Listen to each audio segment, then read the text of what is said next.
now we will leave in the hands of Gabriel Kurman, who is an economist with a major in capital markets. He has over 10 years in corporate finance. He raised a 1.6 billion private fund in Latin America. And for the last 2 years, he has been deeply involved in Bitcoin and in the Latin American NGO. And he's also one of the founders of Coibanks, a financial company devoted to Bitcoin. And what Gabriel will tell us is a little bit about the history of money and how Bitcoin fits, of course, at the end, at the very end of the history of money. So, thank you, Gabriel. Bom dia. That's as far as I'll go in Portuguese. Now I'll switch to English. Do we have the presentation here, Danny?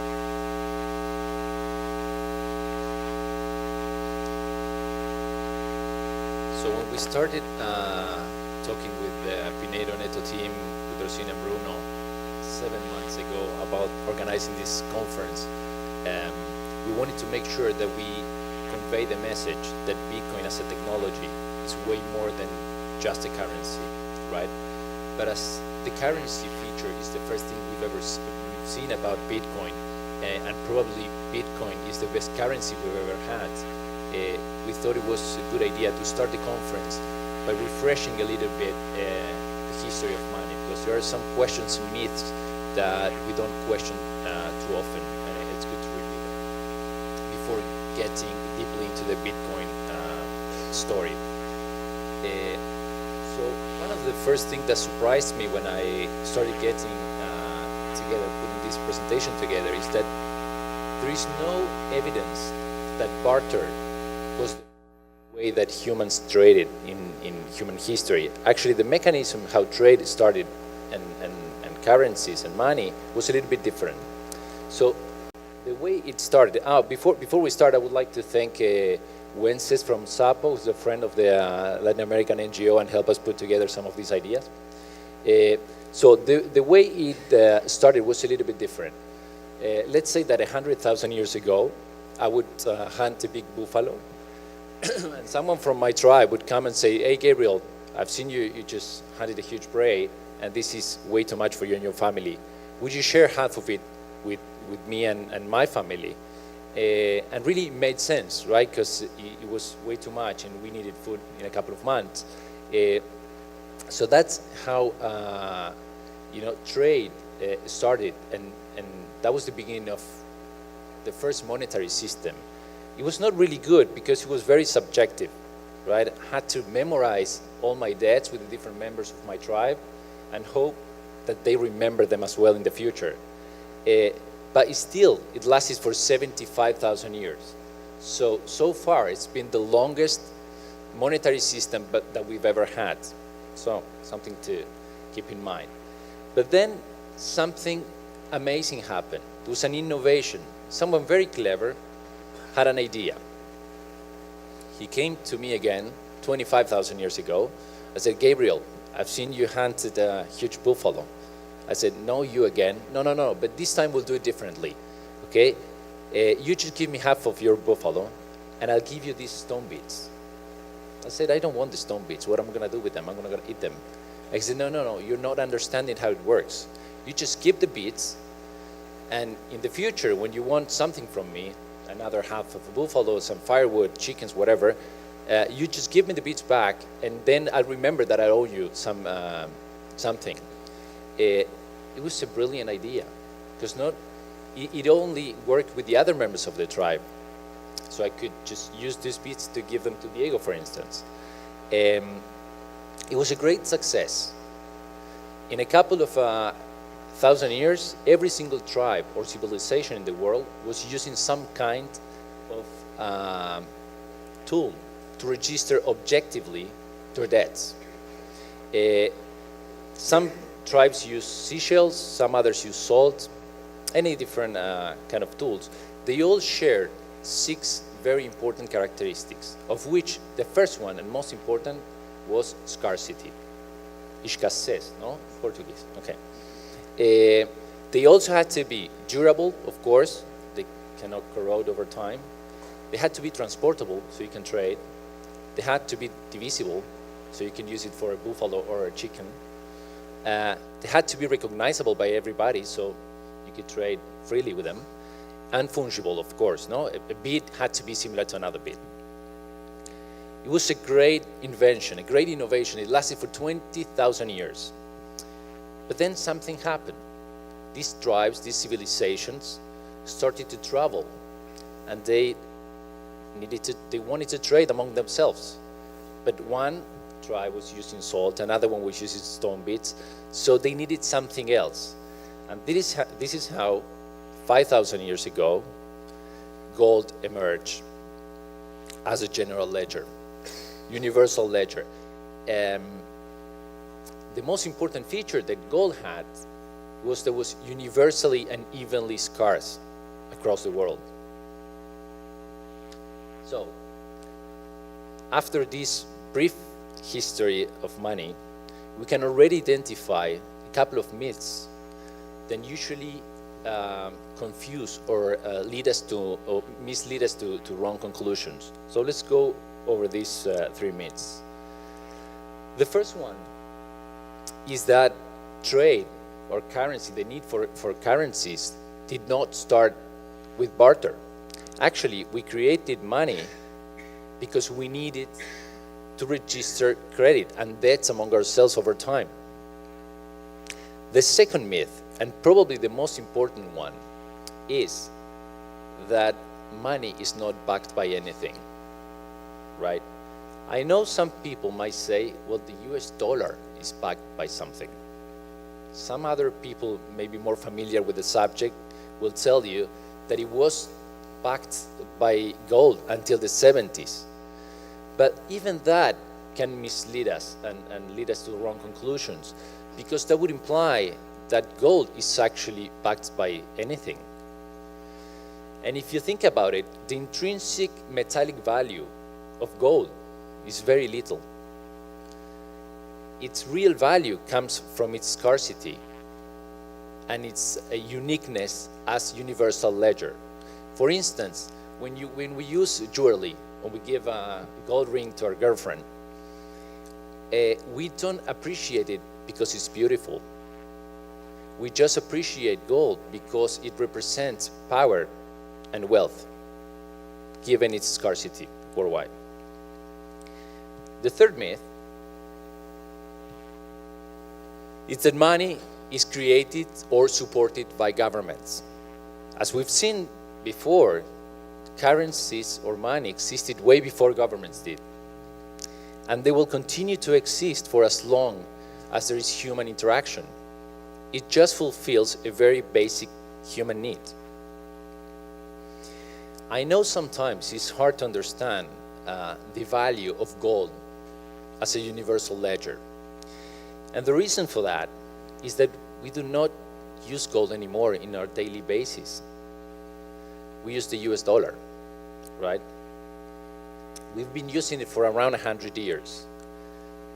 But before that, we used the Portuguese escudo, then the Spanish currency, the French, the Dutch, the British pound, more recently the US dollar.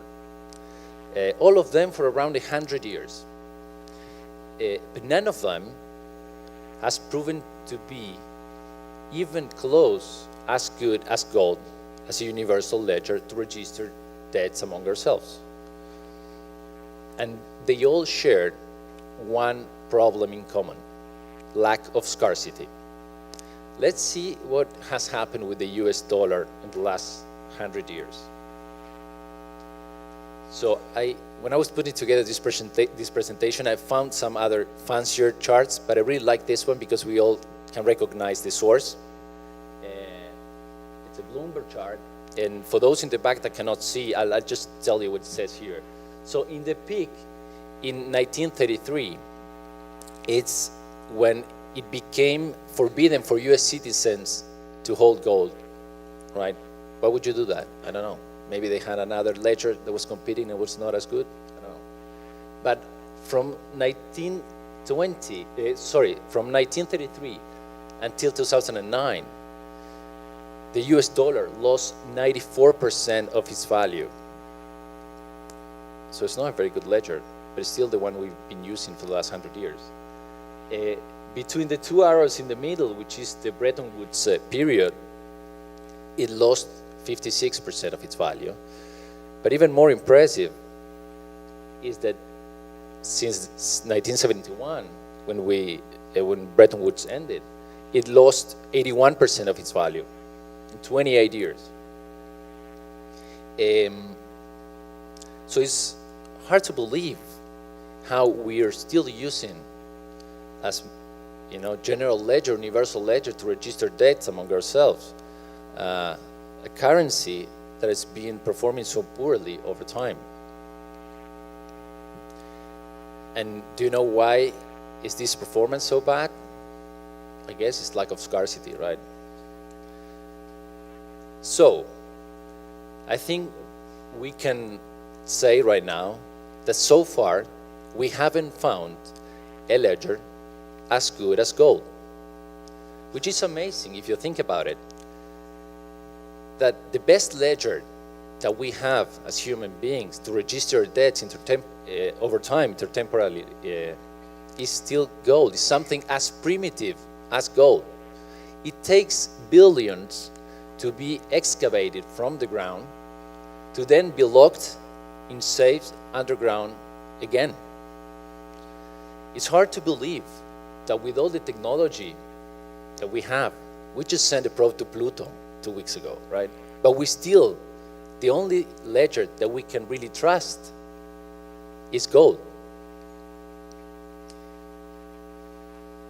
And for only one reason, because we know it is scarce, right? We know the only place in the universe where gold can be created is in the heart of a supernova, so we won't have more gold than we have today, right? Now, 6 years ago, Bitcoin was created. It is a digital ledger that works in exactly the same way that gold does. And as with gold, when you use Bitcoin, you do not need to trust any third party. Not a government, not a person, not a corporation, not a bank. It shares all the same characteristics that the sound money that we defined before had, and of course it shares it with gold. But not only that, it's way better than gold in all of them. So we can say that, and hopefully by the end of the day you agree with me, that for the first time in 5,000 years, we have found a ledger to register debts, hence a currency better than gold. That's pretty interesting. Pretty exciting as well. Let me give you a few examples. We said that scarcity was very important. Okay, there will never be more than 21 million Bitcoin. This is just pure mathematical scarcity, period. As opposed to gold, where we know that the amount of gold that we have in the planet won't change, but we still mine around 2,000 tons of gold a year. In terms of divisibility, you know that Bitcoin has 1 million bits inside, so it's very easy to divide, plus 2 more decimals for cents. And all of it is digital and very easy to work with. In terms of portability, which also is very important, Bitcoin being cloud-based, I don't need to explain to you too much why it's better than just carrying gold with you, but I think we should take it one step further. If we would like to trade among ourselves here in this room, we could do it no problem without the need of an intermediary, right? We could do it with gold, we could do it with Brazilian reais, we could do it with US dollar. But if we would like to trade with someone on the other side of the streaming screen, for instance, then we would only could do it if we relied on a third party. It could be a SWIFT system, it could be a bank, it could be a remittances company, it could be a credit card, even PayPal. But we'd always have to rely on a third party. With Bitcoin, we could trade with any person in any part of the world, or any corporation or any institution, instantly and almost for free. And even more, we could send 1 cent or 1 million as quickly and as cheaply. So, now that this new technology has allowed us to create a digital scarce ledger, maybe it's a good time to start asking ourselves a few questions. Why do we use the US dollar as basis for all international trade? Why do the US dollar is the most important reserve in our central banks? And we have a couple of central banks in the stream, and it would be nice to hear from them afterwards. We know it's not because it's good at keeping its value. No, we have proven that before. Why do we use credit cards for e-commerce? They've been invented 60 years ago. They've never been conceived for e-commerce. They are expensive, they are inefficient, and they expose our personal information to be stolen. Why do the poorest families in the world have to pay between 8 and 20% commission fee while they send money for food and shelter to their families? Just in Thailand, there's been a study that estimates that they could save up to $250 million a year, the poorest families of Thailand, on remittances fees, if they move to a new technology that has the costs Bitcoin does. Let's think about it for a second. We could have a person here in Siberia, Russia, and be doing a video conference call on Skype for free, instantly, no problem. But if we would like to send him or her $1, we would have to wait between 3 and 5 days, and it would have a cost of $25 approximately. This is how much the technology has evolved versus the financial system. And this is probably one of the reasons why still 50% of the human population in the world does not have access to credit, as Diego was saying before. And you all know the impact that raising 5% interest rates in a given economy would have on the GDP growth.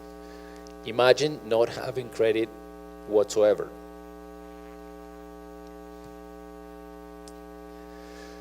So today, as I was saying before, it's a very important moment in history. There's been a technological breakthrough that could help us to provide access to the financial system to 50% of humankind. It also could help us to go back to a politically neutral reserve currency on which to base our fiat currencies. So don't worry about it. Bitcoin won't compete with our fiat currencies, right? But it could very well be the best reserve currency we've ever had. And this could also be the key to level the current imbalances in the financial power worldwide towards the southern hemisphere, right? So this is a great opportunity. We should really think about it.